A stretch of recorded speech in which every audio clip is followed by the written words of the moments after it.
So with that, my name is Reva Chambliss. I'm Vice Chair of the Transportation Meeting, and today is Monday, August 23rd. I will be chairing this meeting in the absence of Deb Barber, our Transportation Chair. Before we get started, I should mention that because of COVID-19, it has caused us to alter our meeting procedures, and the Metropolitan Council Chair has determined that it is not practical or prudent to conduct in-person meetings due to the pandemic.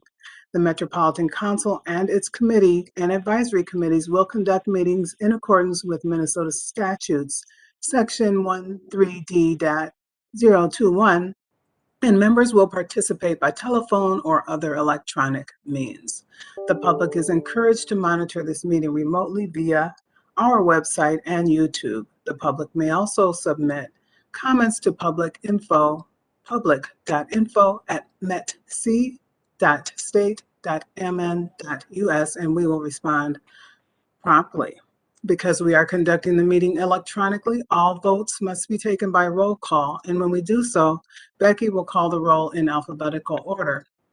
I and other council members and the public who may be monitoring the meeting must be able to hear your vote. When your name is called for each vote, please state clearly yea or nay or abstain, and so I can determine whether a majority of votes voted in favor of the motion. And because we need to establish a quorum for this call, I'd like to ask Becky if you can call the roll. Cummings. Here. Ferguson. Here. Fredson. Here. Gonzalez. Sterner. Here. Zirin. Zirin is present. Barber. Chambliss. Here. So it looks like we have a quorum, and we can proceed with our meeting. Normally, we would have approval of the agenda. Unless there are any changes needed, we will not need to do a roll call for that. And I will ask for a motion to approve the minutes. This is Sterner. I'd make a motion to approve the minutes. Motion by Sterner. Is there a second?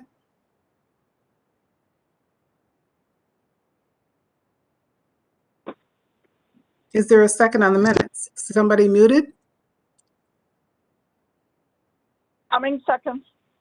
Thank you. The motion has been made and seconded. Any discussion? The minutes are approved. Oh, Chair Chambliss. I'll call the roll. Oh, thank you. Yep. Cummings. Aye. Ferguson. Aye. Fredson. Aye. Gonzalez. Sterner. Aye. Zirin. Zirin's aye. Barber. Chambliss. Aye. Thank you. With that, the minutes are approved. Let's go to our agenda. And at this point, we have a report by Mr. Dugan of the TAB. Yes. Thank you, Madam Chair. Good afternoon.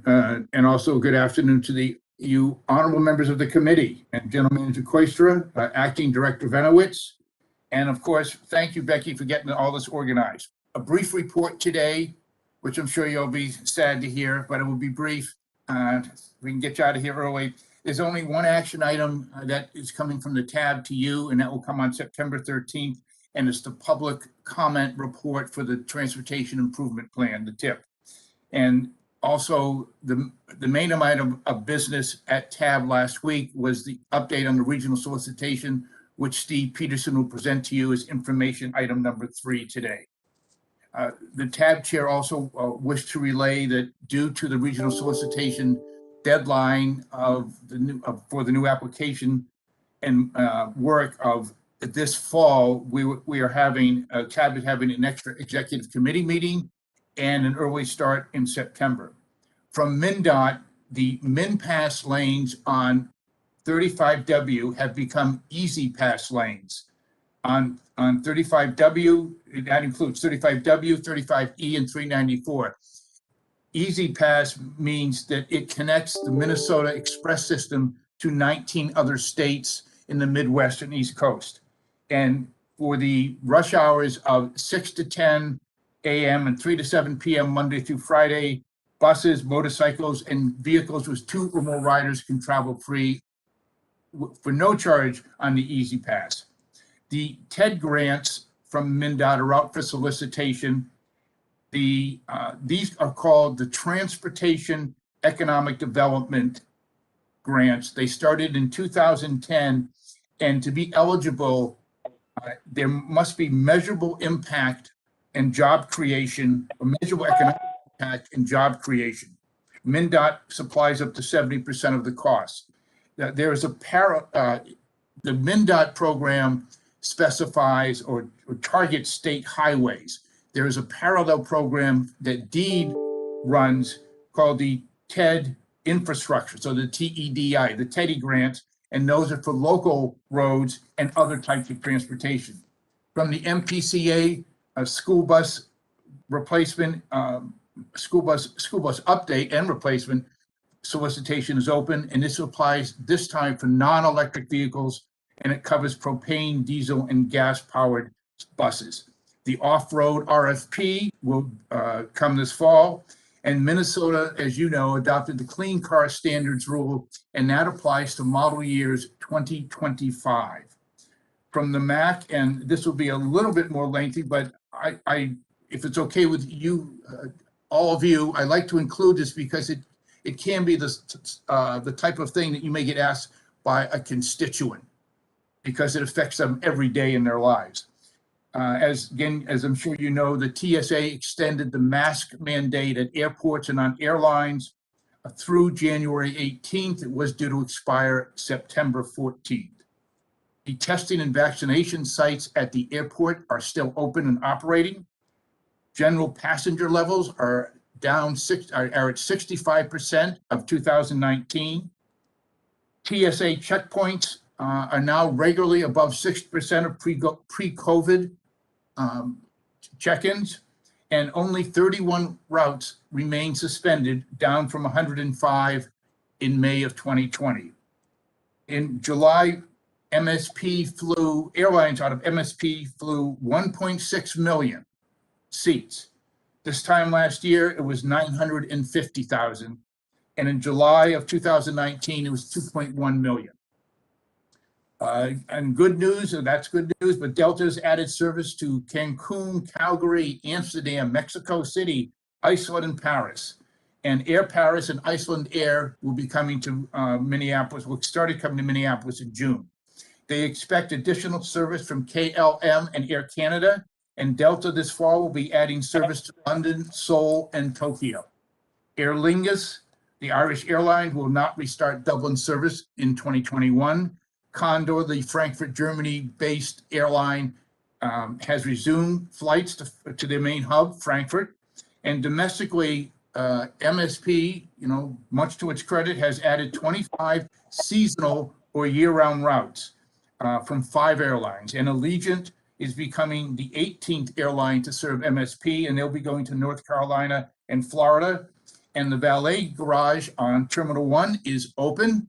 And that is important to MAC because it provides much of the operating income for the airport. And so far, parking revenue is down 60%. Thank you, Madam Chair. You're welcome, Mr. Dugan. I'm really happy to see that we have the support for the Easy Pass, and that is also helping to connect us around the nation. That's great. And then good to see that travel demand is up as well with the more trips. Yes. Thank you for your report. Chair. Any questions from Mr. Dugan? If there are no questions, thank you, Mr. Dugan. We will go on to the Metropolitan Transportation Services Director and report. Madam Chair, I will pass. Nothing of significance to bring to your attention today. Thank you. Oh, you're welcome. General Manager report. Yes, Madam Chair. Brief report. First, regarding COVID, that COVID continues to be a primary focus of Metro Transit.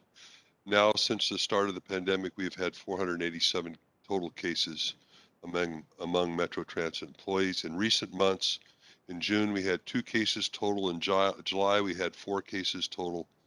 And just since our August 9th meeting, however, we've had 23 cases.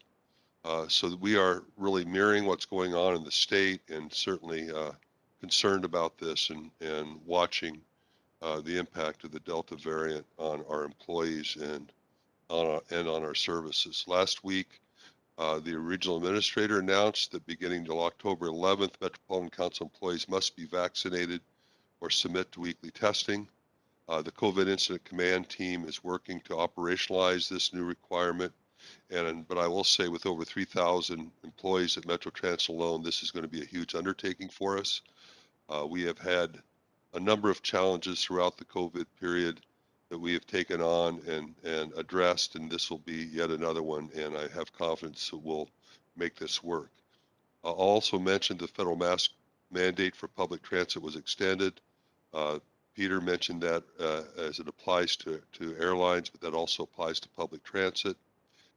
Initially, a federal mask mandate public transit was set to expire in September, and as was mentioned, it's now extended into January of 2022. We recently refreshed our onboard messages that remind customers they must wear masks while riding transit as one more step to ensure compliance. So with that, I'll turn it back to you, Madam Chair. Thank you for that report. Are there any questions? Hearing no questions, we will wrap up our transportation services reports and move on to our business. As it stands, we have no items that are on consent, so we will proceed to the 4 non-consent items that we have. And the first one is 2021-201 regarding Metro Transit uniforms. I believe we have Steve McLaird, who is going to give us a report on that before we do a roll call. Thank you, Madam Chair. Can you hear me okay? I can. Thank you. This is a business item is number 2021-201. This is an item that was presented at the July 26th meeting, and it was tabled for more discussion. Just some background on it. So this is the Metro Transit uniform contract. And what we're asking for is the council to authorize the regional administrator to award and execute the contract with GALS to supply the uniform items for our bus operators, rail operators, and the other represented employees, not to exceed $3,750,000 for the 5-year period of the contract. As a background, this is the uniform contract for primarily the bus operators. We have about 1,500 bus operators. So the largest items purchased are obviously the shirts and pants and jackets. None of the items are expected to change in this contract. We have some price lock guarantees for the 5-year period. We put the request for proposals out on May 18th of 2021. And proposals were due and received on June 15th, and then went through our internal evaluation process. And the questions, I believe, at the last meeting were regarding the DBE percentages and participation. And we have had more discussion with this particular vendor. And I'd like to have Jody speak a little bit if she could. Madam Chair and committee members, my name is Jody Jacoby, and I'm the director of the procurement department. And as Steve mentioned, the procurement agent who was assigned to this project had an opportunity to connect with GALS to talk to them about the council's interest in subcontracting some of this work to targeted vendors. And they indicated that they are more than willing to work with the council staff to incorporate some MCUB subcontracting options into this contract.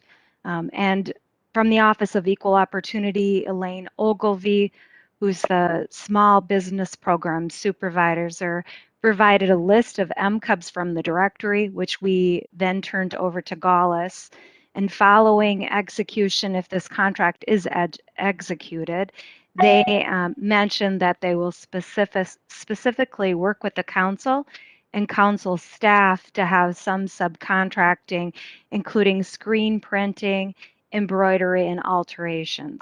Additionally, they mentioned with some of their other contracts with public agencies, they have staff at physical sites. And so they have expressed an interest in looking at some subcontracting, even with no goal being assigned. I'll turn it back over to Steve. Okay, thank you. With that, I would open it up to any questions. Are there any questions? Madam Chair, this is Councilmember Zirin. Go ahead.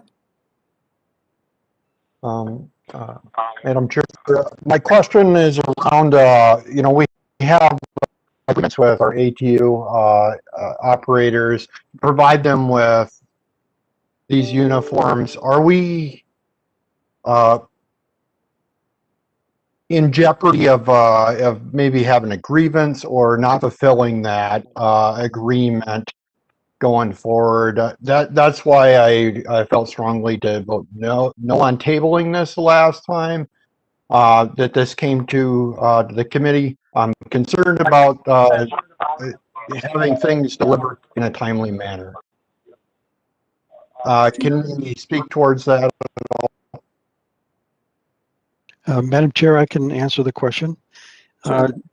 Well, this contract originally ended last December, and we extended the contract due to COVID and due to getting more specificity into the contract. And it's been extended to the end of September. We do have contractual obligations with ATU, but we also have contractual obligations with TMSA to provide the uniforms. So we're coming up to the end of the September date. And what September means is we've already exercised the extension, the 10%. So we're at our contractual limit, and we're also at the money limit of the current contract and purchase orders that we have. So going forward, October, November, December obviously are the heaviest months for uniform purchasing. And that's where we're going to see our largest share of uniforms go out the door. The second thing is we are very aggressively trying to hire bus operators, and it's very important that the bus operators have a uniform when they step on the bus. So hopefully in the next, I think we have probably approximately 30 people in the instruction center right now that are needing uniforms in the near future. And if we can, we'll be looking for 50 to 75 more, hopefully by the end of the year. So a delay in the uniforms causes an issue there. If this is not approved, we'll have to find some alternatives, but it does disrupt, and we are obligated by the contract to provide these items. Any further questions? Thank you for that response. Madam Chair, I would like to move the business item 2021-201 for Metro Transit uniform contracts. Okay. That motion has been made. Is there a second? Madam Chair, this is Rep. Sterner, and I would make a second on that. Okay, the motion has been made and seconded. Are there any discussion items? Any discussion items? Okay, if not, let's call the roll. Cummings, Aye. Ferguson, Aye. Fredson, Aye. Gonzalez, Sterner, Aye. Zirin, Zirin's aye. Barber, Chambliss. Aye. And with that, this motion has been approved and we have a contract. I'm very happy that the contractor was amenable to some of our suggestions and is willing to work with our MCUB participants. So we will move on to the next item. Chair Chambliss, can you be sure that that gets put on, not on the consent agenda for council, but on the regular agenda, please? I will sure do that. Let's see.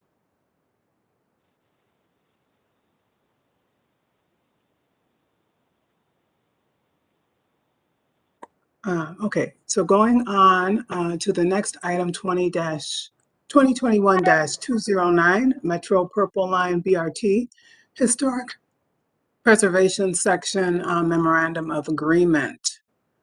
We've got Chelsea and Charles. Or Chelsea. Thank you. It's Chelsea. Good afternoon, Madam Chair and committee members.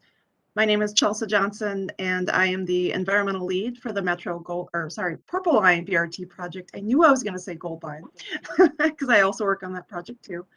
The proposed business item number 2021-209 is to authorize the regional administrator to execute the Metro Purple Line BRT Historic Preservation, which I will also refer to as Section 106, Memorandum of Agreement.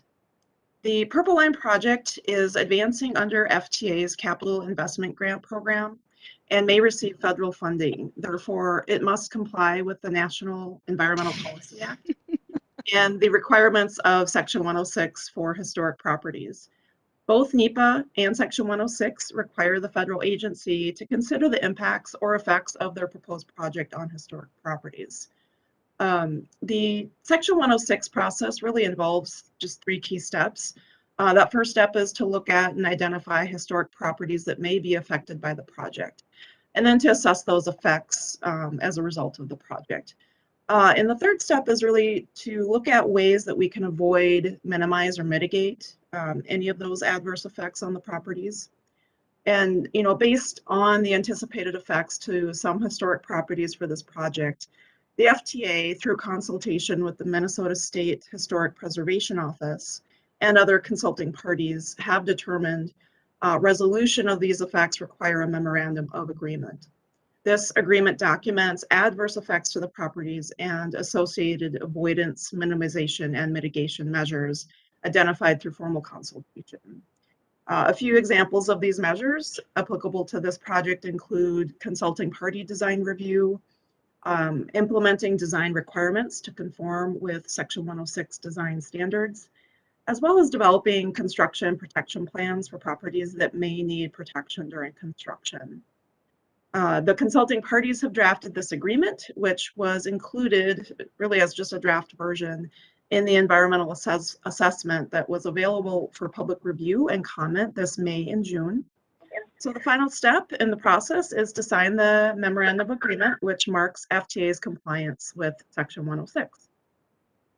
So the action before the committee is that the Metropolitan Council authorize the regional administrator to negotiate and execute the Historic Preservation Memorandum of Agreement developed jointly between the FTA and the Minnesota State Historic Preservation Office, the Council, the United States Army Corps of Engineers, and the Federal Highway Administration for the Metro Purple Line BRT. Thank you, Madam Chair and committee members. I'll take any questions you may have on this action. Any questions?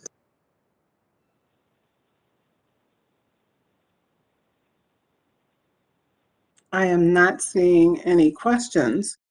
So let's go ahead and see if we can take a motion and get this seconded. Is there a motion?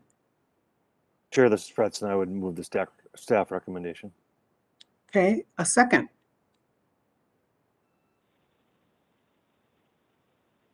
Any seconds for the motion? Cummings, Turner, second. Yeah, I heard Cummings seconded. Any discussion on the agreement? No discussion, so let's take a roll. Cummings. Aye. Ferguson. Aye. Fredson. Aye. Gonzalez. Sterner. aye. Zirin. Zieren's aye. Barber. Chambliss. Aye. With that, the motion has been seconded and it is approved. The next item on non-consent is 2021-220, Metro Purple Line Master Funding Agreement with Minnesota Department of Transportation. And it looks like we have Craig Lamont. Good afternoon, Madam Chair and committee members. I have the second purple line item for the afternoon. This item is a subsequent item to one that the council took action on at their last meeting on August 11th, and that was for a cooperation agreement between the council and MnDOT for the Purple Line project. And that really set the stage for the relationship that the two agencies will have in delivering the project over the next 5 or so years. This subsequent agreement is a master funding agreement that speaks to how the transfer of funds will take place between the council and MnDOT when MnDOT is asked to perform activities by the council over the next several years for the benefit of the project. MnDOT staff are anticipated to play both full-time and part-time roles supporting the council in the delivery of the Purple Line project. Subsequent agreements will come before this body and the full council that speak specifically to those activities and the funds to compensate MnDOT for those activities. Those subordinate funding agreements are in development and will be coming later this fall. So this specific action is requesting that the Transportation Committee recommend to the council to authorize the regional administrator to negotiate and execute the master funding agreement with the Minnesota Department of Transportation for the Metro Purple Line. And I'd be happy to answer any questions the body may have. Thank you, Craig. Any questions?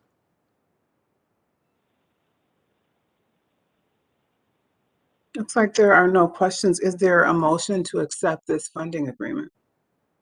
Chair, it's Fredson. I will move the staff recommendation. A second? Is there a second? I would second that, Madam Chair. This is Sterner. Thank you. The motion has been moved and seconded. Any discussion on the motion? Seeing none, let's call the roll. Cummings. Aye. Ferguson. Aye. Fredson. Aye. Gonzalez. Sterner. Aye. Zirin. Zieren's aye. Barber. Chambliss. Aye. The motion has been seconded and approved. Next, we have 2021-216, Southwest Light Rail Transit, the Green Line Extension, and we're talking about the Kimley Horn Contract Amendment number 2 for Construction Management Support Services. And it looks like we have Jim Alexander here. All right, thank you, Madam Chair. This is Jim Alexander, Project Director with Southwest LRT. Tonight I have the an amendment number 2 for the Construction Management Support Services contract. This contract, we originally got it in place in September of 2017. That was before our actual construction started. This started early because we thought we were going to get into civil construction, and that was delayed for a number of reasons back in 2017, 2018. And so we originally had a contract amount of 8.5 million. And this entity helps us, helps support us in the field, as well as on scheduling and looking at costs, change orders, as we look at the civil and systems contracts for Southwest LRT. We've also added some additional support to help us with the rebaseline of the schedule that I've talked about for civil and systems, the rescheduling of those 2 contracts. So tonight I have an amendment consideration for you to add $5.5 million to the original contract, which would amount to a total of $14 million. And Madam Chair, council members, the action is that the Metropolitan Council authorize the regional administrator to negotiate and execute amendment number 2 to contract 17P060 with Kimley Horn and Associates for construction management support services to add $5.5 million for a total contract amount of $14 million. And with that, Madam Chair, I'll be happy to take any questions. Certainly. Are there any questions?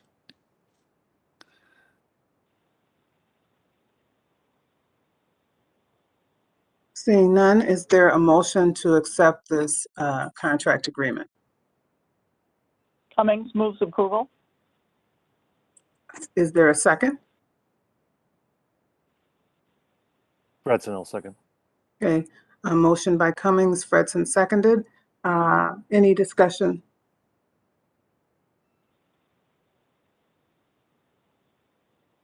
Looks like we have no discussion, so we will take a roll call. Cummings, Aye. Ferguson, Aye. Fredson, Aye. Gonzalez, Sterner, Aye. Zieren, Zieren's aye. Barber, Chambliss. Aye. Thank you. That motion has been approved, and that is the end of our non-consent items. I would like to recommend that we move item number 2 and number 3 to consent.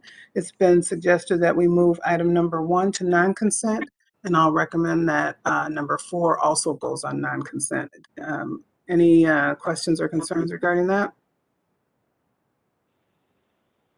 Great. So let's move on to our information items. Brian Funk is here to talk to us about Metro Transit operations. Hi, good afternoon, Madam Chair. Able to hear me okay? Certainly. All right, I think Greg is going to pull up the slides here and then we will get started.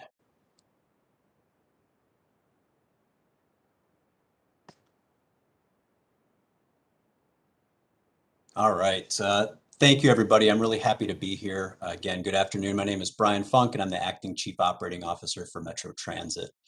Today I'm going to provide you with an update of the operations divisions here at Metro Transit. And you know, bus operators are often the face of our organization, and the 3 smiles you see here are great ambassadors for the agency.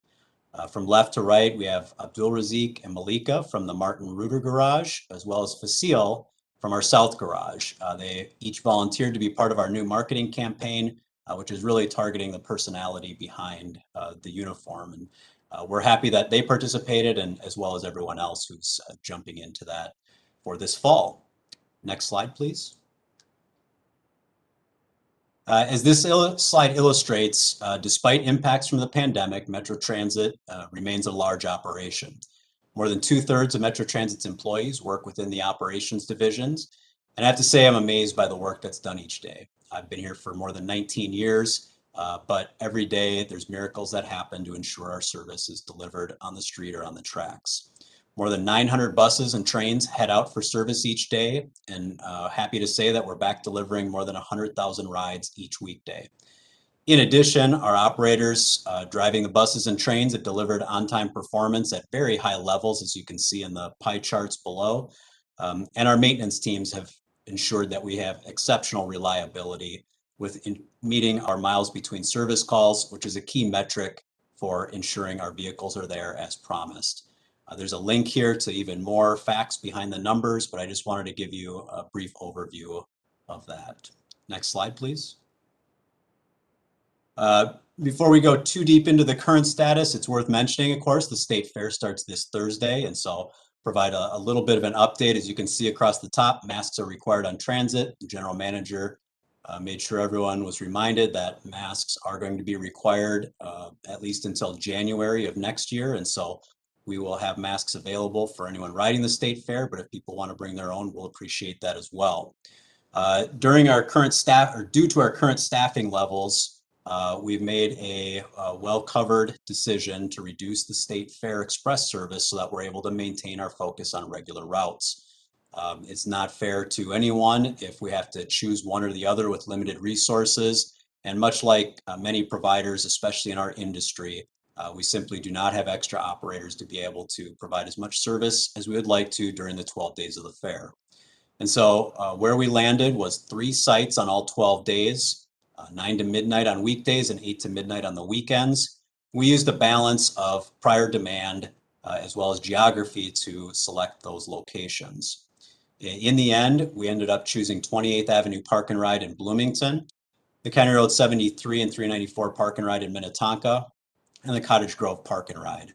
Our shuttle service, combined with the shuttle service offered directly by the State Fair, which is generally north and east of the fairgrounds, serves to provide a pretty good balance geographically. And again, if we could do more, we would, but we're making the best of the current situation. In addition, we are going to have one of our highly successful mobile vaccination buses on site daily to help promote the vaccination clinic in the North End Event Center, which will be open each of the 12 days from 9 a.m. to 9 p.m., with the exception of Labor Day closing at 8 p.m. Since March, our teams and the vaccination buses have traversed the state and participated in more than 200 clinics. I can honestly say this has been one of the most rewarding partnerships of my career, and I'm extremely proud of both the maintenance and operations teams who have made that happen since we first got going this spring. We are continuing to market and promote all of the transit operations to the State Fair, both our operations as well as suburban providers, our regular route service, as well as the free park and ride lots that I mentioned. The express park and ride site promotion is being dialed back, of course, for obvious reasons, and we're putting more focus on the regular route service that exists, including the Route 3, which has improved service starting today, as well as the Route 84 and A line right over on Snelling Avenue. Customers are going to be encouraged to use the mobile app to pay for their express or regular route ride. The express riders pay only $5 if they use one of the digital versions versus $6 if they arrive with cash at one of the sites. And finally, our teams will be on site in 2 locations at the fairgrounds. The longstanding grandstand booth will be staffed to provide route and schedule information. And then in the eco experience, we will continue to maintain a presence in partnership with MnDOT to provide information about sustainable transportation options. Next slide, please. The general manager covered a few of these facts, but I'll just give a quick recap as well, because the last 18 months has been challenging from a COVID management perspective. As the general manager noted, we've had an increase in cases since June and July, and even this slide became outdated from the middle of last week. And so we do stand with 487 confirmed cases, and we've seen quite a spike like others due to the Delta variant. Our managers and supervisors continue to work with employees and conduct rigorous contact tracing, following the latest guidance to ensure that our workplaces are safe and also to ensure that leave time is managed in coordination with human resources and that employees are both respected and cared for when they're dealing with this challenge. The TSA and FTA continue the federal mask mandate, has been previously mentioned. And back in early August, when Council Incident Command recognized this Delta variant being a real threat, we reinstituted mask requirements for all indoor work locations. Vaccines are continuing to be available to all employees, and we've tried to make that as easy as possible. Each Monday and Thursday, vaccine appointments are available through both of our Well at Work clinics. And as the general manager also announced last week, a new program has been announced. October 11th, all employees will be required to document proof of either full vaccination or be subject to weekly COVID tests and test negative, of course, before reporting for on-site work. Right now, the Council Incident Command team has stood up, developing procedures for securely collecting this information, and then also the process and documentation requirements for those weekly tests. As you may have heard, the Pfizer vaccine was approved earlier today, and we're continuing to promote all opportunities to our employees. Happy to say that personal protective equipment, including masks, hand and surface sanitizer, and others remain readily available to employees. We're well stocked into the fall. Jody's team and the Metro Transit Materials Management team have the supplies we need, and we're ensuring that those get into the hands of everybody working on site each day. We never slowed down with our enhanced cleaning, both in our facilities as well as the daily bus and train disinfecting. And I'm happy to say that we signed on very early to the APTA Commitments program and are continuing to inform and document the industry best practices. For example, to date, we have disinfected more than 150,000 buses in 2021 and more than 350,000 buses since March of 2020. I can remember a very early March day in 2020 thinking, what's going to happen if we end up having to fog or disinfect our buses? I never thought that we'd still be doing it, but thank goodness for the hardworking teams who make that happen day in and day out. We continue to look forward. We're testing 3 technologies on buses right now that may prove to be beneficial for the COVID virus, but also for other germs that are introduced onto the buses. So think about your standard cold and flu viruses. These are things that we need to ensure have the ability to withstand the sort of hard duty cycle that's introduced in a mobile unit, as opposed to being placed into an office location. And so we'll continue to evaluate and make investments where appropriate.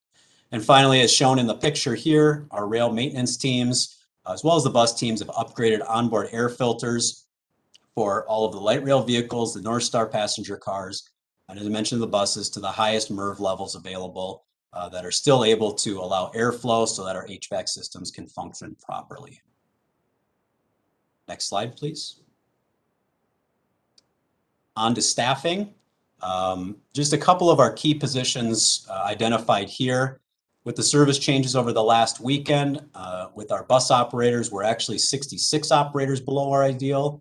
And so what we would like to have is a little over 1,200 full and part-time weekday employees, but we're not there right now. As Steve mentioned, we have more than a couple dozen in training, more who are at various stages of the hiring process. We've continued really to work hard on making it easy and looking at our processes. And so just in the last week, 2 hiring events have been held, resulting in more than 24 completed interviews. And we're really excited to ensure that people are able to follow through to get the materials needed to be able to start with us. And then we're looking to start people into those full-time roles as soon as possible. The picture to the right is a father-son duo who started with us in training, German Gonzalez Sr. and Jr. And you know, it's really exciting to have people from all backgrounds coming in to join the organization, especially when you can find a family relationship such as this. On the train operator front, we are staffed at full levels right now. That's because we transfer bus operators to be train operators. And so we have people in training right now. We're exploring other pathways into that train operator role. And finally, on the technician side of the house, we continue to be staffed at adequate levels, but we're actively recruiting for those positions. And as I'll show on the next slide, we're working to build the workforce of the future in-house, so we have multiple pathways into what is a great career. Next slide, please. All right, workforce development. This is an organization that invests in its employees. I've personally benefited from workforce development programs, and I feel like we're really hitting our stride for keeping programs fresh and meaningful. We have multiple technician training programs, as outlined here, in development, which build on successful programs that we've tried over the last several years, while focusing much of our instruction in-house. And so in addition to our bus maintenance technician training program that's partially funded thanks to the council by an equity grant, we're also in the process of building a rail technician training program for both vehicle maintenance as well as traction power maintenance positions. And we're really looking to follow an apprenticeship model for all of these positions, because we believe through our bus operator training program that pays off dividends, especially in the long run, and with the cooperation between both management, the union, and all employees involved. We're starting or restarting our popular Leadership Academy program, which looks to provide frontline staff with instruction and leadership training, as well as a 6-month on-the-job experience into a frontline supervisory or management role. This is a partnership with ATU and TMSA, and we've had great results over the last approximately 8 years.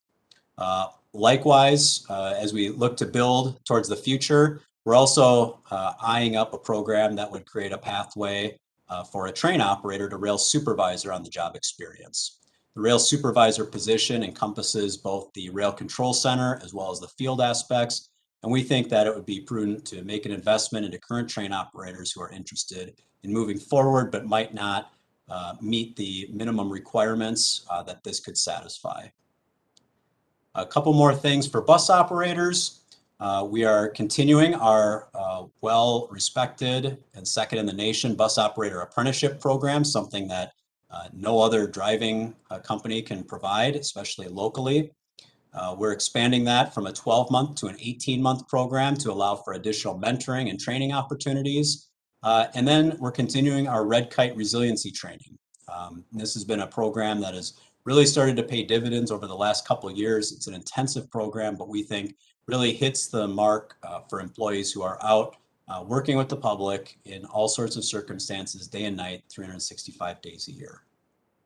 And finally, we've made investments and will continue to invest in the group on the right, who comprise our newest garage instructors. These folks are really the front lines at each of our 5 garages to ensure that our bus operators always have kind of that steady hand, can provide ongoing training, ride-alongs, route training, good advice, and really just a key trusted resource for any questions that come up so that they can do their job best as possible. Next slide. And 2 more slides about now we're moving to vehicles. On the light rail side, as I mentioned in a prior Transportation Committee presentation, all but 1 light rail vehicle have had the seats replaced, and so we're really excited about that. The Hitachi camera system for live streaming has been both reliable and beneficial for operations and transit police. And finally, quick update on the overhaul program. Our Type 1 fleet, which were originally purchased for the Hiawatha/Blue Line opening, and include 27 vehicles. The second overhaul was completed in Q4 of 2020. That overhaul was focused on the braking and suspension systems, the traction motor and gearbox overhaul. Type 2 and 2.5 that were purchased with the Green Line launch, which includes 64 vehicles, was started in Q4 of 2019. We've completed about 65% of the fleet to date. Should be done with the rest of the fleet by next March. That scope is focused heavily on braking and primary suspension, and we're already planning on looking forward for additional overhaul projects, including rust mitigation. On the bus side, we have installed about almost 600 Bentech security shields for our bus operators following a successful labor management working group that started after the last contract was signed in early 2018. And those shields are being included as standard equipment on all new purchases. This year, we're looking to install additional camera upgrades on our vehicles, our bus vehicles, to match what the light rail security cameras can do, which is that live look-in feature when there are security incidents reported, so that both our operations and police staff have the ability for live monitoring during calls for assistance. And finally, our buses, like trains, also undergo midlife overhauls. Since the start of 2021, 47 buses have had their midlife and repaints completed, which includes replacing all of the lower panels, the mirrors. We sand paint the front and back sides below the windows, refresh the decals and glass as needed, and then repair body damage, corrosion, do an in-depth ramp inspection, and then also replace floor and exterior lighting. So this is part of maintaining our assets and ensuring that each one is able to meet that at least 12-year minimum life. Next slide. And finally, in addition to keeping in good repair our current equipment, our teams are also working hand in hand with the procurement department on new vehicles. And so as we announced earlier this year, we're right now preparing to establish the contract and expect delivery in early 2023 of 8 40-foot battery electric buses from Proterra. We also have 6 40-foot BRT buses to replace the Red Line fleet, which have made line entry through Gillig and are planned for delivery starting early in September. 16 of our 60-foot BRT buses for Orange Line and eventually D Line have arrived, and it assures us that we will have a full, brand new ready fleet for Orange Line later this year. And finally, 21 of the new Type 3 light rail vehicles are now on site, and we have 2 additional arrivals being brought into the facility later this week. We're working through conditional acceptance testing and punch list items on the first 8, and then the plan will be to introduce those to revenue service so that we're able to start using them within their warranty period and ensure that we have enough fleet available during the major overhauls for previously mentioned existing light rail vehicles. Next slide. And with that, I just want to say on behalf of everyone in operations, thank you for providing the time and attention today, and I'll be happy to stand for questions. Thank you so much. Any questions? Yes, Chair, I have a few questions. Go ahead, please. All right, thank you. The first one I had is I've talked to some operators that used to work with Metropolitan Transportation, and they were let go for some few issues, but they were accommodated drivers. Is there a possibility you would rehire drivers that used to work for Metropolitan Council as in our pool? Madam Chair and Councilmember Cerner, I would say that at this point, I would encourage people to apply, and typically rehires, depending on the reason for separation, are evaluated on a case-by-case basis, but I would definitely encourage people to apply so we can have that evaluation and conversation. Can I have a follow-up question too, Chair Chambers? Certainly. All right, thank you. And I was also wondering, what do we do to retain our drivers? Do we have an ongoing training program, not just when they start, but do they get so many hours of training, and we work with drivers to see how everything's going with them and encourage them to stay on with our team? Right. Madam Chair and Councilmember Sterner, I'm glad you brought that up. Those are two additional initiatives that we've had in place, a variety of ongoing training, including professional operator development, which is an annual training focused on kind of specific items. This last winter and spring, it had to transition to a virtual event, but that was focused on mental health awareness, recognizing, for example, people who may be in crisis and how to respond and react to that in the best way possible. We've also incorporated additional technical training to those types of trainings. The red kite training I mentioned, as well as defensive driver safety keys, are two other areas. Plus, we really try to provide outlets for people to be involved with their own development as well as helping others. And so two additional outlets include our peer support program, where people are operators and other frontline staff are able to receive specialized training and then serve as a peer support following a critical incident or traumatic event, as well as being involved in committees like our Transit Safety and Security Committee. And so we think that that level of engagement and continuing to build on that is something that is hard to find in other locations, and is something that can help us with retention.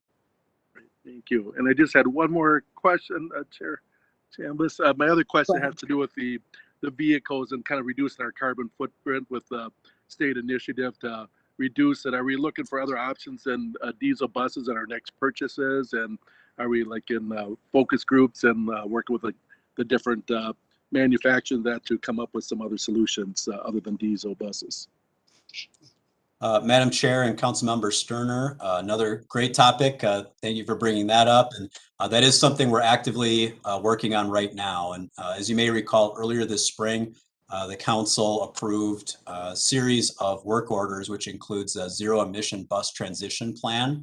And so staff with consultants and other interested stakeholders have really started to work hard on that over the last couple of weeks. What that will do will help to inform the types of technology, the applications, the guiding principles we're using for where they will be dedicated, and then also how much it's going to cost and what sort of funding decisions we need to make through our capital budgeting process. What are the other opportunities that exist in the near term and longer term, depending on what happens with the federal infrastructure bill, for example. And so we're really working hard to include what is a lot of different moving pieces into a succinct plan, so that by the end of this year, and certainly by the state required deadline in February, we'll be able to have that plan ready for additional review. And that's what's going to help us inform, really what are the types of vehicles that we purchase, not just in 2022, but 23, 24, 25, and so on. Okay, well, thank you, Mr. Funk, and thank you, Chair Chambliss. I'm complete. Thanks. You're welcome. Are there any other questions?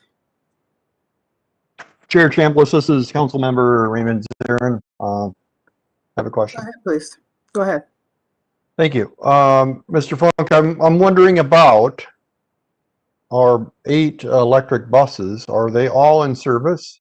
And are our charging systems now operational? and expand on what we've done. What's the status there? Madam Chair, Council Member Zirin, I am sad to say that we are now rapidly approaching 6 months since those buses were sidelined. We do not yet have replacement chargers installed at our facility. They continue to undergo the factory acceptance testing and review.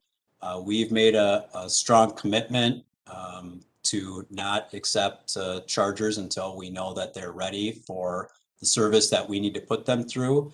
As of yet, we haven't quite crossed that finish line, but we'll certainly keep the council posted, and we're really eager. It's disappointing to have lost 6 months of experience, especially knowing that this is the direction that we really would like to see ourselves go, and we're all up for a challenge and we want to push hard, but it's really difficult without that operational equipment. So I think I can work with Nick Thompson's group and Carrie Desmond, who's been here before, maybe to provide another summary update on the current status. I would appreciate that. Good questions. Any others?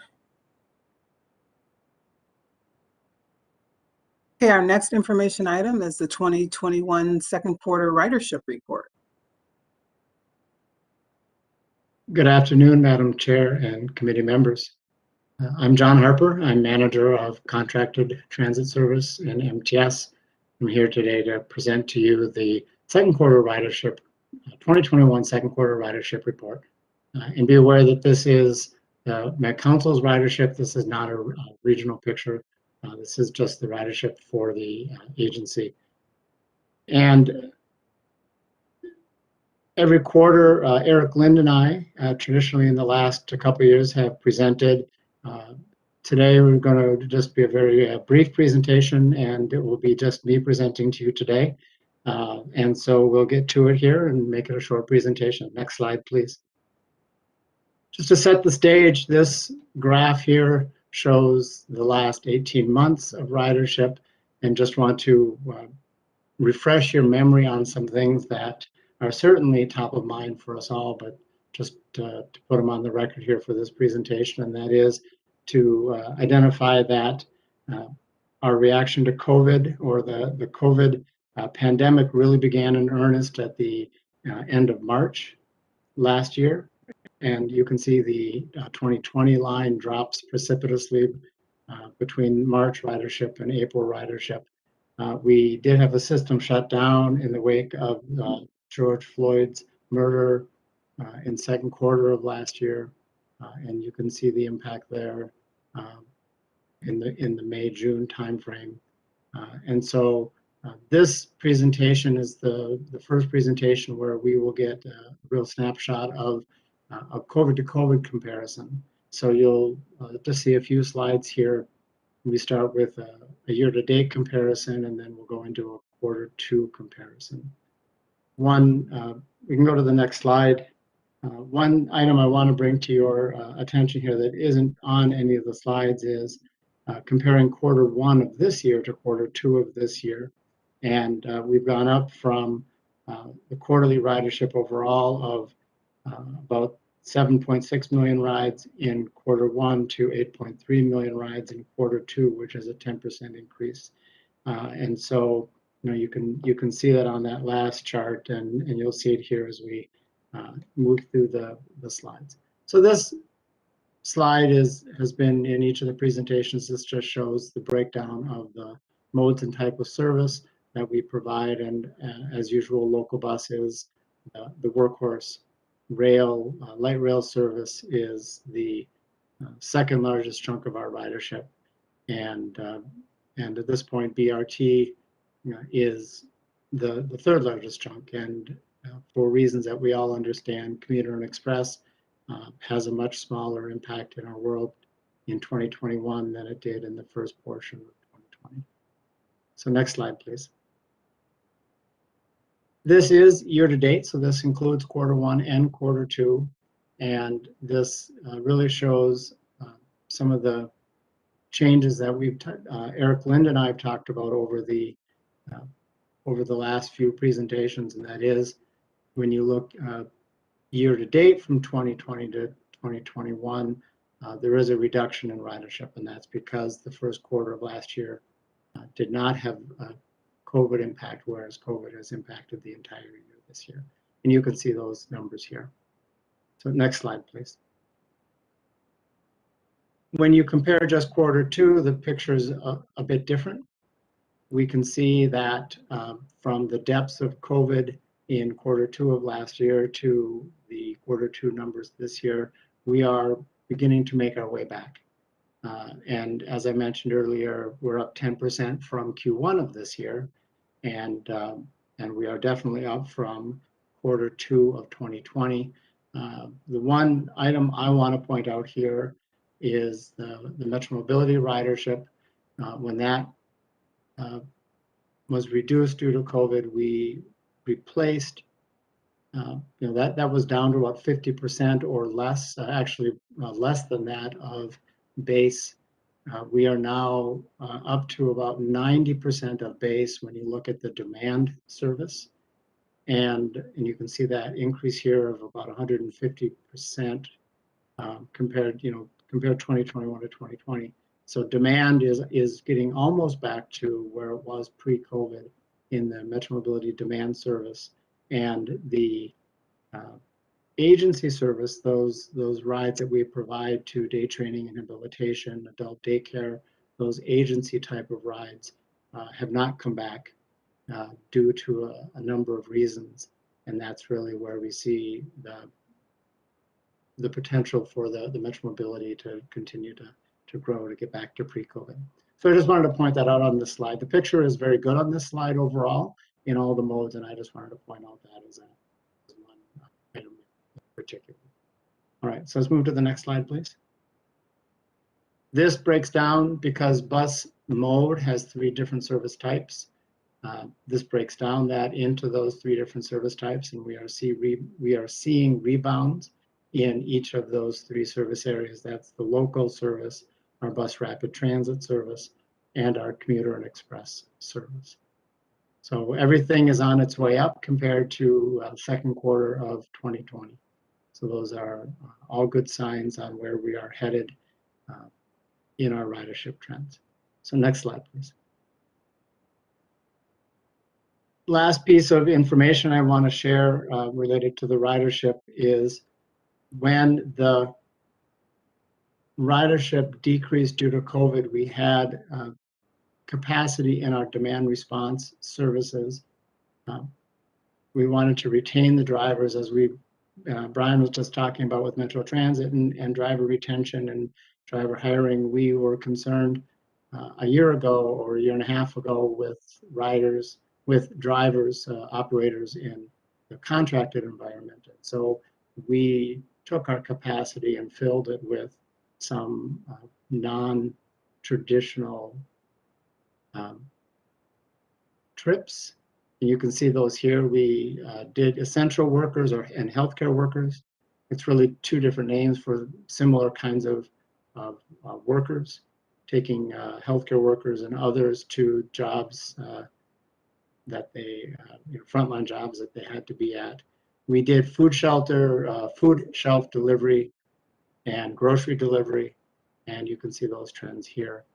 I want to just mention that the healthcare worker, which is primarily a Metro Mobility program, ended as of just this past weekend because our demand, as I mentioned, is up enough that we want to continue to provide the quality service to our core ridership. And so, and also as our regular route service is being reinstated, we curtail that program. So next slide will show some of the key takeaways for this quarter. And so just very briefly, as I mentioned, last year's quarter 2 was the lowest ridership of the pandemic, and we've been building our way back since that time. We talked about the murder of George Floyd having an impact in the May-June timeframe. The near-term dynamics, we had passenger limits on buses. We lifted that in May. The federal mask mandate has been extended. That was initially slated to expire in September, and that has now been extended through January of 2022. We are moving into a fair discount time period in September and fourth quarter of this year, as has been presented in previous meetings of this committee.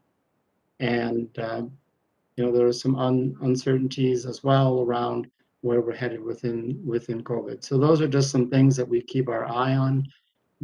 Eric Lind would talk more about those if he was here, but those are just things that the analytics and research folks are looking at, continuing to think about ways to build our ridership back, making sure that we're sensitive to the health and the safety needs of our riders as we do build our programs back to where they were pre-COVID. So that concludes my presentation, and I or others who are on this call can certainly attempt to answer questions that you may have. Thank you for that presentation. Are there any questions from council members?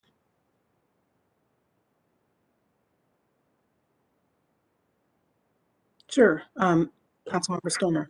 Yeah, Chair Chambliss, I thought the North Star numbers looked quite a bit better in that. And are there additional things we're looking to promote additional ridership on that, or coordinate with like maybe the Twins the last part of the season, things like that, even enhance those numbers even more?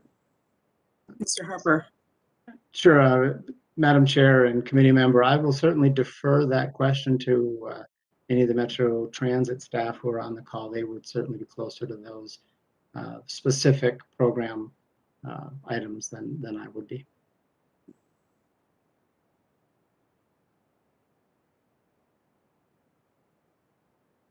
Otherwise, I can certainly ask those questions and get back to you on that. Okay, thank you, Mr. Harper. Appreciate it. Thanks. I also had a question about how we plan to promote our local bus service. I know that, we have the dollar rides that are going on for a temporary time period. Some companies are offering, incentives or changes to their monthly bus passes. So if we could hear more about those kind of plans to get ridership up locally, that'd be great. Okay, certainly, Madam Chair. As I mentioned, I think at your last meeting, we did Nick Yule and others presented about the dollar fare program, and that is certainly what we're doing in the near term. I can certainly have, once again, I'm not as close to the Metro Transit marketing component. I work on the contracted side, so I can certainly ask someone to get back to you on that as well. It looks like Wes is back on. Madam Chair, I'll just give a brief comment, and maybe we can come back with additional information. But we are doing the half price passes for the fall, and we're doing, as you mentioned, the dollar a ride promotion. As we've said, we felt we were disappointed about the impact of the Delta variant when we thought there was going to be a greater return back to the office, but we felt we needed to do it anyway with respect to all those that are looking at school passes, college passes, university passes, and even those that there are still 33% of the workforce in downtown offices now who may be making decisions about parking and so forth. So we're promoting that, but I know your questions are probably more specific than that, and I'll make sure that we get back to you with more specific information. Okay, thank you. And then once we get that information back, if we can talk about the updates from our consumers, our riders, on why they're riding with the changes that are happening and why they may be hesitant. Madam Chair, thank you. Okay, thanks.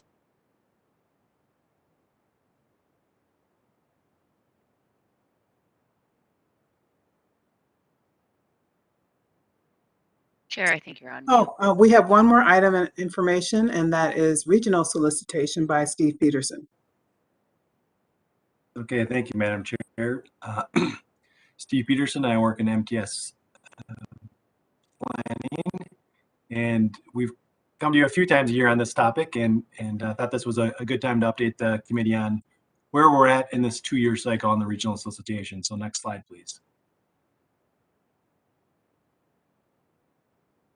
This is a chart of the application categories. You've probably seen this, and the 12 or so application categories that we have. Next slide, please. So maybe one of the most important slides of the presentation. So in September, a tab is going to release for public comment, Transportation Advisory Board, the applications for public comments.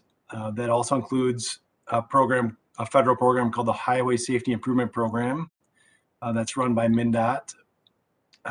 We have some updates to the Regional Bicycle Transportation Network and the Regional Bicycle Barriers changes. So combination of all 4 of those things will be part of the public comment release. Excuse me. We'll bring those comments back to tab in November, and then at which point we'll bring both the comments and the final approval for concurrence back to the Transportation Committee and full council. The application period will be next roughly February through April, and then project selection, which you will be part of, will be finalized in the November-December timeframe. Next slide, please. So to sum up the major changes we've been working through over the last 6 months with our various committees, we had a new unique projects application category, and Cole Hinneker spoke to you about that at length, so we won't do too much today. We updated the equity and affordable housing criterion, and Amy will join me in a few slides to talk through that. Increased some of the points for our at-grade intersection projects called Spot Mobility and Safety, to recognize the increased safety need for those project types. And we updated the pedestrian safety measure based on a Met Council study called the Pedestrian Safety Action Plan that Heidi Schallberg from our group is leading. So those are probably the big 4 changes that we went through and wanted to bring to your attention. So next slide, please. One more. And so this is, again, what Cole brought to you last time. So 2 council members were part of a work group to develop the unique project category. And that's $4 million that was set aside for we'll work on unique projects. So next slide. What we wanted to reiterate to this group is that unlike the rest of the regional solicitation, this is could be a 2-part process. An optional 2-part process, I should say, where the first part being this fall, more of a letter of interest, and then with the formal application to follow in 2022. Next slide. Those unique projects, as recommended by our work group, will be measured in these ways. Primarily, how is it innovative? Then how does it reduce adverse environmental impacts, improve racial equity, support multimodal communities, have a regional impact, and build partnerships. So those are the measures that people will be asked to respond to. Next slide, please. With this, I will ask Amy to join me and walk through some of the changes on equity and affordable housing. Sure. Thank you, Madam Chair and members. I'm going to go through fairly quickly about 10 slides on our equity and affordable housing. I'm going to cover how it was scored in 2020, and we did have some changes in 2020. Then some observations of what we saw both from scoring the equity and affordable housing and also what we heard from our applicants as part of the process. And then finally, I will talk about the changes we're proposing for 2022 to address some of those observations. Next slide, please. So this slide on the left shows what we call the criteria that are used to score all the applications in all the categories. And then across the top, you see the 12 application categories. So equity and affordable, at this point, equity and housing performance that we used in 2020 has a number of measures I'll go through that we use to score the applications. But in total, those measures add up to the numbers shown here. So across the roadway applications, 10% of the points are allocated to equity and housing performance. Transit, it ranges from a low of 15 up to 20% of the points. And then for the bike and pedestrian categories, 12% of the points. Next slide, please. So this next slide shows how those points or percentages were spread across actual scoring measures in 2020. So we had an engagement measure, a measure looking at benefits and impacts, a housing performance score measure, and then an affordable housing access measure, and that was a new measure in 2020. And then the points across those four measures add up to the total allocation that you just saw on the previous slide. Next slide, please.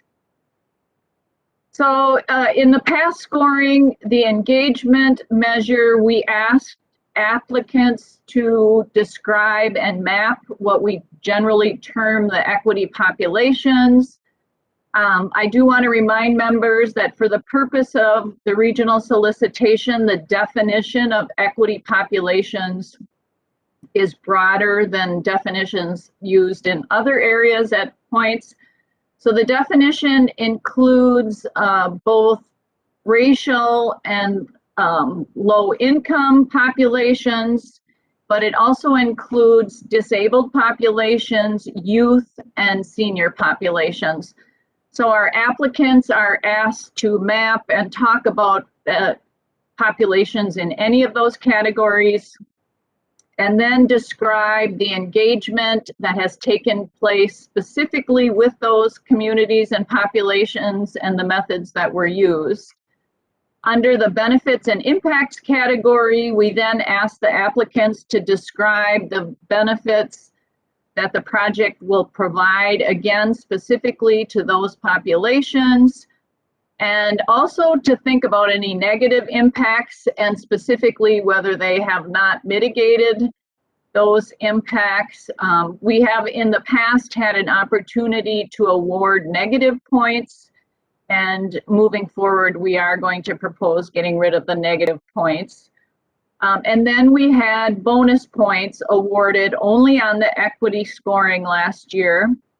And that I'll describe that in detail a little bit later, but those bonus points are awarded only if the applicant receives 80% of the potential points on the other measures.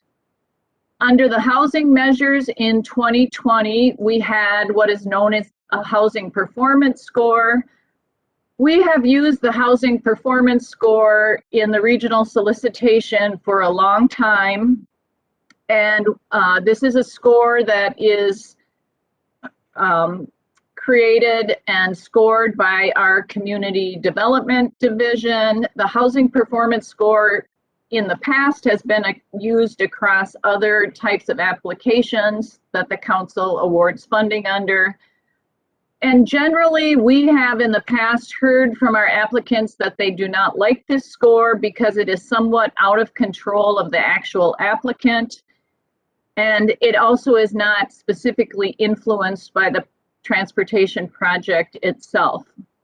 So that has been kind of an ongoing comment about the housing performance score. And then last year we had a new scoring measure that we added, affordable housing access. This was kind of a pilot project last year, and we asked the applicants to map and describe the locations of affordable housing within a half mile of the project.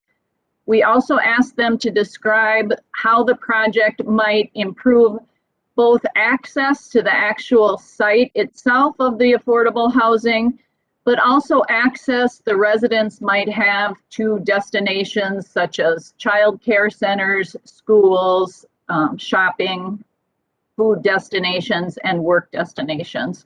So that was a new score. It was only awarded 10 points across all of the application categories. So it was a lot of work, and we heard from our applicants that while they didn't really mind having that scoring measure for the amount of work and only 10 points, it seemed out of whack to a lot of them. Next slide, please. So in 2020, we had a new bonus point category, as I mentioned. Applicants could only receive the bonus points if they received 80% of the score on the 3 equity measures, including the negative measure. And then you got different, applicants would receive different amounts of bonus points depending on where the project was actually located.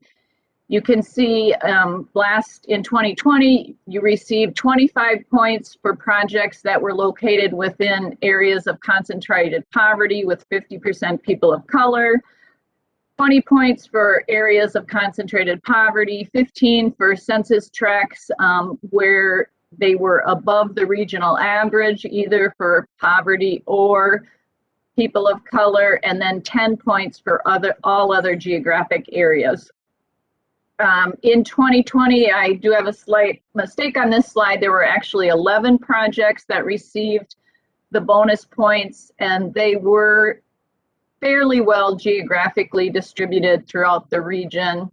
And all 10, actually, I want to correct myself again.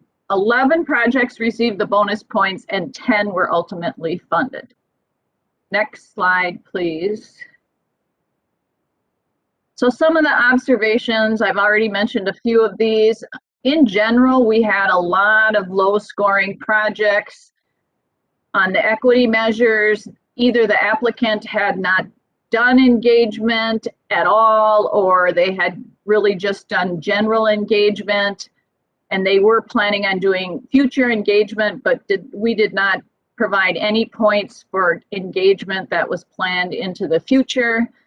We had a few projects that scored kind of in the medium range. They generally had connections between the project and the benefits that would be provided to the equity populations, but again, had not done engagement or identified specifics through the engagement process. And then we had a few high scoring projects. These are the ones that received the bonus points. Generally, engagement had occurred, they had listened to the input received, maybe something about the project had specifically changed in response to the feedback that they received in their engagement process, and had just done a good job thinking about the benefits that would be provided from the projects to the specific populations. And then, as I mentioned already, the ACP, the scoring for the housing, not the ACP, the housing performance score, our applicants continued to be unhappy with the lack of connection to the specific project, and then the amount of work on the housing access score, they really thought it needed more points associated with it. Next slide, please. So I did score the applications along with 4 others, and we, after the process, got together, and some of the lessons learned from scorers is that the applications that really did the best job kind of took a storytelling approach. They talked about why this project was being proposed, who would it impact, who would it help, what was the intent of the project. They made connections between the benefits and the specific groups that they were either located near the project or that they had engaged with. And they specifically differentiated the benefits between benefits that everyone would receive and benefits that were kind of specific to the populations near the project. In general, the Safe Routes to School applicants had really kind of did the best job on these measures. They did a good job of talking about the youth and who the youth were, where they lived, and how they would benefit from the project. So we think there's lessons that could be learned specifically from those applications. Next slide, please. So for 2020, we are proposing some changes. These changes have gone through the TAB technical committees and TAB, and they are in agreement with them at this point. We are proposing to reduce the measures to 3 measures, including engagement at 30% of the points, and this would now include engaging with the residents of affordable housing located near the proposed project. The equity, population, and benefits and impacts is 40% of the points. Rather than having a specific negative points to be received, we're really just asking the scorers to think about the benefits and impacts holistically and give an appropriate score rather than giving a positive score and then a negative score. And then we are proposing to remove the housing performance score. We have worked with community development. They are in agreement with this proposal, and they themselves are phasing out the use of that score in some of their application processes. Generally, we're proposing that the points shift over to the access to affordable housing measure, which I described earlier, and that we feel that is more directly connected to the project location and the benefits that the project will provide. Next slide, please.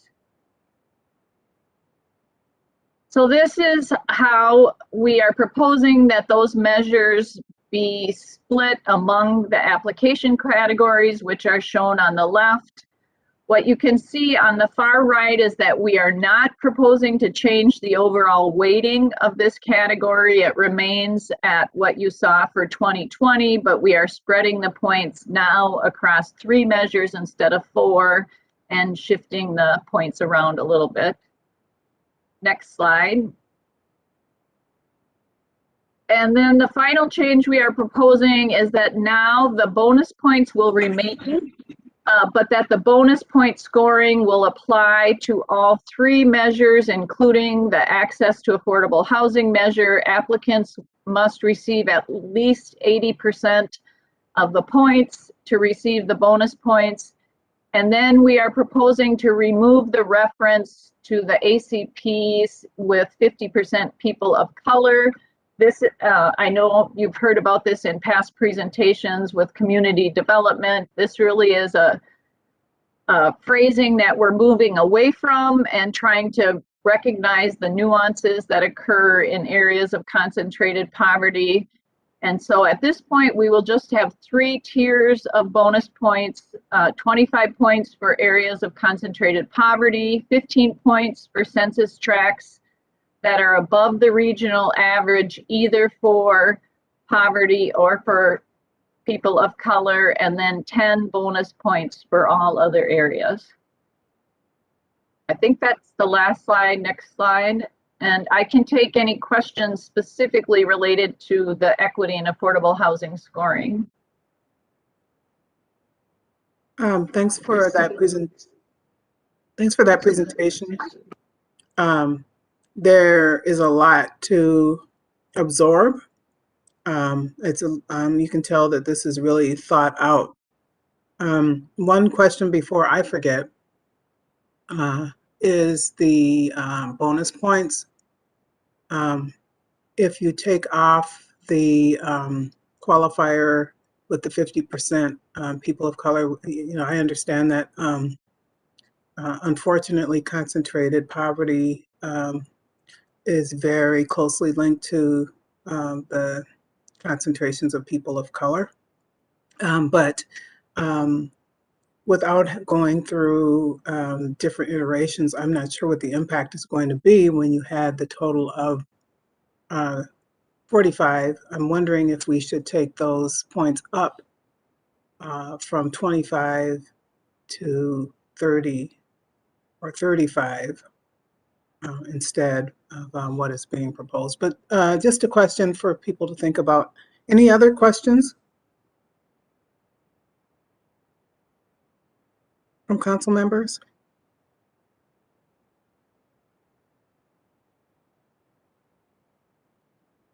I am not seeing none. Maybe they're absorbing as well.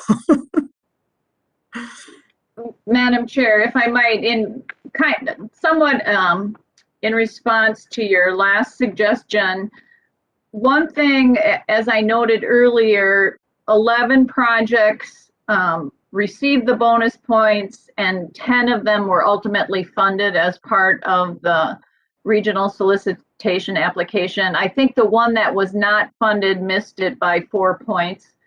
But generally, we saw that those points did make a difference last time.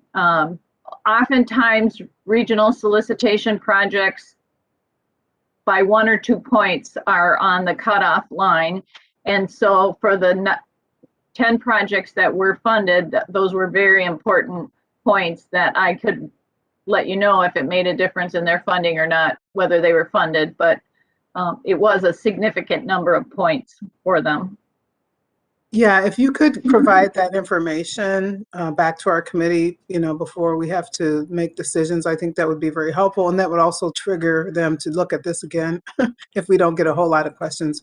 I'm wondering if Chris has a question. I see you on camera. Yeah, I just, thanks, Chair. I just wanted to, process-wise, this was voted on by the tab, right? So if the council actually wanted changes, we would need to send it back to the tab, isn't that right? Yeah, that's my understanding. Madam Chair and members, at this point, the tab will be voting in September. I think September 15th is the date.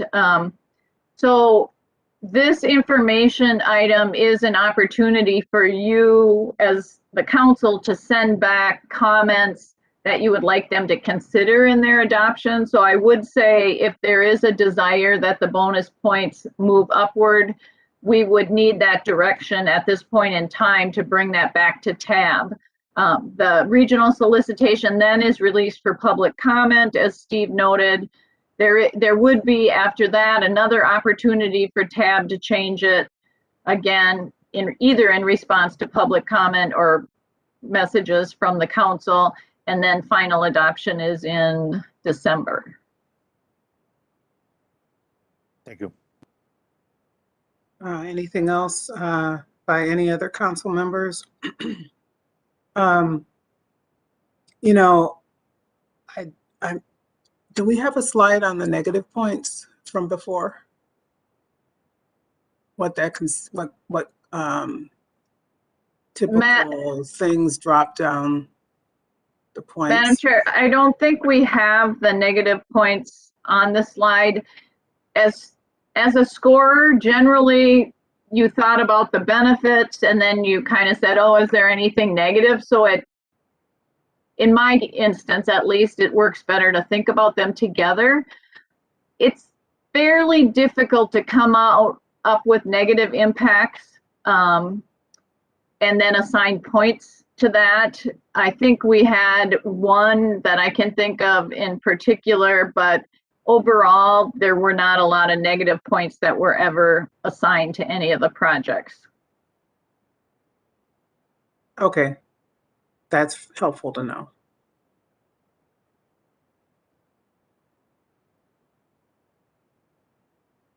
If we don't have any council members that feel something needs to change, we can go ahead and wait to see what tab's response is going to be. And that's in September, right? Madam Chair, members, that's correct. I think given that Deb Barber is not here today, I think we should have a conversation with her, and that would be something she could bring up at the next tab meeting and suggest whether additional points should be given in the bonus range. Okay, yeah, if you could do that, I'd appreciate it. Okay. If there's no opposition by our council members today. Looks like there is none, so yeah, please proceed with that. Okay, with that, that is our last information item. Do we have any? Oh, go ahead. I think, Madam Chair, I think Steve has a couple of slides left remaining. Oh, okay, I'm sorry. Go ahead. Okay. Yeah, we just had 3 slides left, and it's okay. We were kind of rounding out the presentation here, but So back on slide 19. Yep, so the two items that tab is still wants to spend some time on, I would say, is the modal funding ranges and the minimum and maximum awards. And we'll quickly go through those two. So next slide. So the modal funding ranges is something we put in the application to give applicants a general understanding of how much money is going to go to the different modes, roadways versus transit versus bicycle and pedestrian. And you can see what we've traditionally done up until 2018. In 2020, we did shift what amounts to about $5 million to transit. If you're looking at the midpoints here, so the midpoint went up from 27% for transit to 30%. And so we have roughly $200 million. So that's how we came up with about 5 million was the shift there. So this is one topic that I imagine is going to be discussed at length here at the September meeting, whether we should keep that for another round or two, the change we already made or change to something different. So that's one outstanding topic. As part of that too is the set aside for the unique projects. Next slide, please. The second is the minimum and maximum award, and we don't need to go through necessarily through those details. What happened on Thursday at our TAC funding and programming committee was one of the maximum awards that they did recommend for change was way at the bottom down there, pedestrian facilities. Second to last bullet point. Currently, the maximum award there is $1 million. Our funding and programming committee recommended increasing that to $2 million. So I'm sure that'll be something to be discussed also at TAB. So next slide, please. With that, I'll turn it back to you, Madam Chair. Thank you. Okay, thank you. Any questions on those last slides?